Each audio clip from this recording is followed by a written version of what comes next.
శ్రీకాంతాయ కళ్యాణేధినాం శ్రీ వెంకట నివాసాయ శ్రీనివాసాయ మంగళం.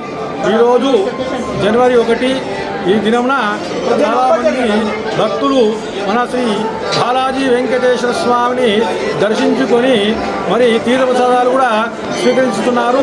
మేము ప్రత్యేకంగా అర్చన కార్యక్రమం కూడా నిర్వహిస్తున్నాము. ఎవరైతే అర్చన చేసుకుంటున్నారో వారి తీర్థప్రసాదము అన్ని కూడా ఇస్తున్నాము, సమకూరుస్తున్నాము.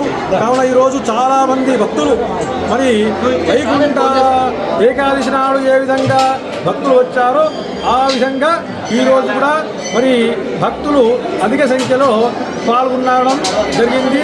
పొద్దున మేము 5:30కు ఈ మందిరము ఓపెన్ మరి తెరిచినాము. కావున భక్తులు అప్పటి నుంచి కూడా 5:30 నుంచి సుమారుగా మొదలు పెట్టుకుంటే ఈరోజు దాకా కూడా ప్రారంభమైతేనే కంటిన్యూ అయితేనే ఉన్నది.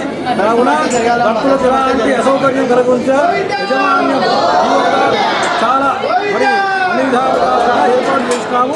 జై శ్రీకాంతాయ కళ్యాణ దయత్నాం శ్రీ వెంకట నివాసాయ శ్రీనివాసాయ మంగళం.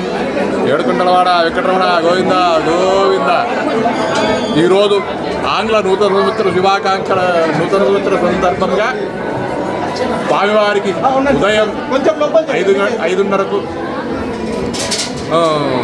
నైవేద్యము, ధనుర్మాస సందర్భంగా పొద్దునే నైవేద్యము తిరుప్పావై గోష్ఠి నైవేద్యం తదుపరి తీర్థప్రసాదంలో గోష్ఠి జరిగినది. భక్తులందరికీ మన చైర్మన్ గారు రాజా సంజయ్ గోపాల్ సైంచర్ గారు, ఈఓ గారు వీరేచంద్ర గారు అందరి పర్యవేక్షణలో భక్తులకు ఎటువంటి అసౌకర్యం లేకుండా దర్శనము, తీర్థము, ప్రసాద చటారి అన్ని స్వామివారి దర్శనము బాగా జరుగుతున్నది. జై శ్రీమన్నారాయణ.